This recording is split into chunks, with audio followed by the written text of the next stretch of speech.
sensibilité du cœur. Albéric, nous avons une auditrice qui souhaiterait poser une question. Il s'agit de Sandrine. Sandrine, c'est à vous. Oui, bonjour Bonjour Albéric. Bonjour, Sandrine. oui, bonjour Albéric. Bonjour. Merci à vous, merci pour vos émissions qui sont vraiment très enrichissantes. Votre voix aussi qui nous accompagne beaucoup dans notre rôle de parents. Ça m'adoucit, ça me permet d'être un petit peu de l'autre côté, pas que du côté parent. C'est simple de vous écouter. Je vous remercie. Je sais que nous avons peu de temps et j'ai beaucoup de choses à vouloir échanger avec vous, comme beaucoup de parents aimeraient tellement vous entendre encore et encore. Je suis veuve, j'ai deux fils, dont un de 25 ans et un de 17 ans. Le papa est décédé, ça va faire 7 ans maintenant, donc le deuxième est encore à la maison, il est en terminale. On va pas revenir sur les années difficiles et qui continuent de toute façon, puisque le papa est parti, est décédé. Et d'un acte de violence, c'est important. Et en fait, ma position de maman est très délicate, puisque j'étais maman et papa, où j'étais rien du tout, où j'étais trop, où je suis trop, où je suis pas assez, difficile. Mais en vous écoutant, je vous remercie, parce que ça me permet aussi de me consoler, de me dire, t'as fait tout ce que t'as pu, tu fais ce que tu peux, avec amour. Merci pour dire que tous les petits gestes que j'ai faits, bon, déjà merci. Ma question, alors elle peut pas être répondue en une minute, mais ouais, il a 17 ans, il est en terminale, et vous savez, il y a Parcoursup en janvier. On pour savoir ce qu'ils veulent faire.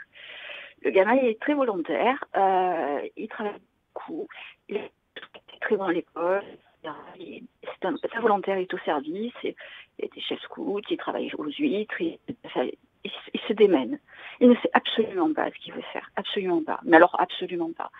Je lui mets sur la piste en disant, dis-moi, même sans parler d'études, dis ce que tu aimerais être, est-ce que tu aimerais être dans quelle personne, qu'est-ce que tu voudrais faire dans la vie, tout simplement, sans parler d'études. Alors, toujours rien. Et là, hier soir, il me dit, mais de toute façon, j'ai envie de rien. Alors, je leur dis, est-ce que tu n'as pas envie de faire, alors, à ce moment-là, ou d'être? Et alors, on va essayer, mais en fait, il dit qu'il n'est pas capable, qu'il ne peut pas. Et malheureusement, les gens s'approchent, et moi, je commence à paniquer. Vous parliez de distance. Je me dis, mais comment faire pour l'aider aussi, pour pas, entre guillemets, qu'il lâche, sachant qu'il veut... donc, je suis croyante pratiquante, et je pratique parce que je crois difficilement. Lui ne veut plus du tout aller à la messe, du tout. Noël, c'est pas possible, etc. Enfin, voilà. On a des petits points comme ça, un petit peu difficiles, mais j'essaie d'accompagner avec amour, lui mettre toujours une petite bougie dans sa chambre, pour pas qu'il oublie qu'il n'est pas seul, et que Dieu l'aime, et que voilà. Qu'est-ce qu'on fait? Qu'est-ce que je fais?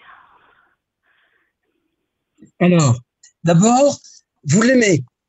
Vous l'aimez profondément, et vous savez, il va falloir que vous compreniez, et vous le savez, mais il faut se le dire, et il faut lui dire. Il faut lui dire, écoute, voilà, ton père n'est plus avec nous. Bien sûr qu'il veille sur nous du ciel, mais il n'est plus avec nous. Et mon coco, on est tout seuls, tous les deux. Et là, tu vas bientôt devenir un homme. Donc, ne t'affole pas, mais maintenant, il faut faire un discernement sur l'orientation et sur ce qui pourrait te plaire. Alors, je vais vous donner, moi, c'est bienvenue au club. Hein. Je vais vous dire, j'ai le même prototype à la maison. Hein. J'ai le même prototype. Hein. Il sait pas trop ce qu'il veut faire et tout. Et son frère précédent, c'était pareil. Alors donc, moi, je vais vous donner la recette. On fait ça à la Saint-Ignatienne, c'est-à-dire on lui dit, écoute, voilà, tu prends plein d'idées, tu fais 2 colonnes, c'est bien, pourquoi, et c'est pas bien, pourquoi. Et puis, il faut faire plein d'idées. Alors, boulanger, pompier, etc. Oui. D'abord, il faut commencer en s'amusant, en se disant, qu'est-ce que tu voulais devenir quand tu étais enfant? Voilà, essaie de te souvenir de tous tes trucs. Ah j'ai voulu être pompier, je me souviens un footballeur, etc. Alors tout ça, ça va défiler, puis on met c'est bien, c'est pas bien, etc. Et puis tout d'un coup, ça va cogiter. La deuxième chose, observez aussi ce qu'il fait de ses journées quand il est à la maison. Est-ce qu'il est devant son ordinateur? Qu'est-ce qu'il regarde exactement? Qu'est-ce qu'il fait exactement? Parce que ça aussi, ça peut être un indicateur. Nous, on a un de nos enfants, on a remarqué qu'il jouait énormément à faire des montages de sons, etc. Et on lui a dit, mais tu sais, l'ingénierie du son, ça peut exister.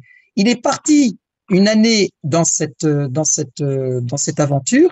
Et puis finalement, après, il a eu un tournant. Mais c'est quelque chose d'important. Puis la troisième chose aussi qu'il faut lui dire, c'est que il faut qu'il démarre quelque chose, même si après il va évoluer.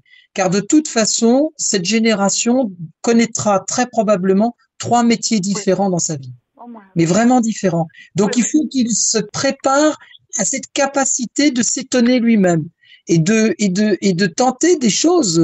Tout d'un coup, il y en a un, voilà, il est plutôt cool, etc.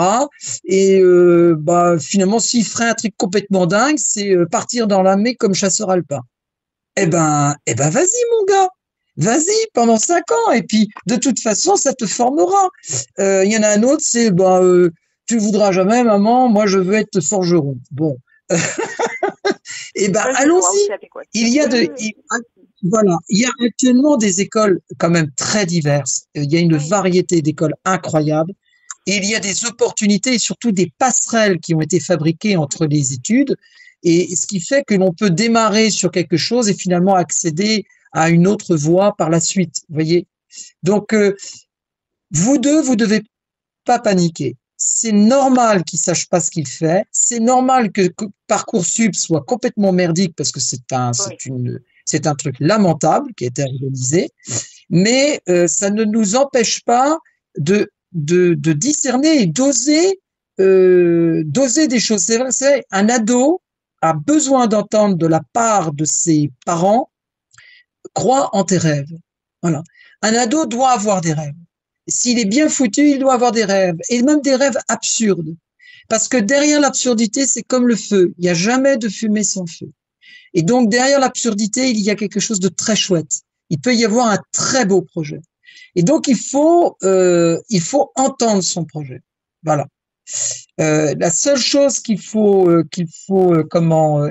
faut être vigilant quand on est tout jeune, c'est de partir sur une année sabbatique dès 18 ans ou 19 ans. Ça, c'est pas bon. Il faut attendre un petit peu. Il faut quand même démarrer des études parce que ça peut vraiment arrêter et stopper un élan de travail. Voilà. Mais autrement, il faut y aller. Faut y aller. Il faut jouer le tableau avec pour et contre et puis oser l'impensable. Voilà. Et là, il faut s'installer. Donc, posez bien votre décor. C'est l'humble conseil que je peux vous donner. Rappelez à votre enfant que c'est une réalité que papa n'est pas là et que c'est une réalité que là on aurait bien besoin de lui. Et donc à deux on va y arriver. Voilà, faut pas se décourager, mais à deux on va y arriver. Et honnêtement, je ne connais pas votre enfant, mais à vous entendre, ne vous inquiétez pas. Il y a tellement d'amour chez vous que votre enfant il est déjà sauvé. Je me dis tous les jours et je vous remercie parce que ce que vous me dites, c'est aussi comment je présente les choses. Parce que je lui dis justement que pour la thématique, oui mais non, parce que oui mais non, ou alors avec un sens, que ce soit humanitaire ou quelque chose, mais pas ça. Je l'observe et je l'observe dans ce qu'il fait et justement moi aussi je suis perdue parce que je vois pas du tout. Il travaille beaucoup, voilà, il travaille beaucoup. C'est un travailleur mais il travaille dans tout. Mais au fait voilà, il faut vraiment montrer que vous êtes démunis. Il faut montrer que vous êtes démunis. Je me souviens d'être allé avec un de mes enfants au salon des étudiants à la porte de Versailles. Et comment mon fils et moi, on ne savait pas du tout ce qu'on allait voir. Il avait aucune idée, et moi, aucune idée pour lui. Et à un moment donné, on était dans le métro, et du coup, je lui dis, écoute, même si on revient bredouille, on dira à ta mère qu'on a fait une bonne sortie. Et il m'a dit oui, papa. Voilà, c'est ce qu'on s'est dit aussi. C'est une catastrophe le mois dernier.